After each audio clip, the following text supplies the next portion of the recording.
المكرونة دي أكلتها مرّة في مطعم وما ارتحتش حرفيًا غير لمّا عرفت طريقتها. في الأول طبعًا بنسلق المكرونة مَيّة مغلية، معلقتين كبار من الزيت، شوية من الملح، ويا دوبك كده المكرونة تكون داخلة على السِوَى، يعني 90% من السِوَى هنبدأ إن إحنا نصفّيها ونخرّجها على طول. ومعانا كمان عصاج لحمة مفرومة لسه داخلة على السِوَى، يعني ما استوتش أوي، هنضيف عليها معلقتين كبار من الصلصة المُعلبة، رشة من السكر، وكمان نُص كيلو من عصير الطماطم.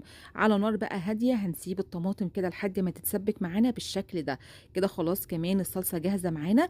هناخد بقى المكرونة نحطها في صينية ونضيف عليها الصلصة مع اللحمة المفرومة، ونبدأ بقى إن إحنا نخلطهم مع بعض. وبناخد بقى الصينية دي هندخلها الفرن حوالي 10 دقايق لربع ساعة، وبعد كده بنخرجها نضيف عليها شوية من الجبن، وبعد كده بقى ندخلها تحت الشواية لحد ما تاخد اللون الجميل ده.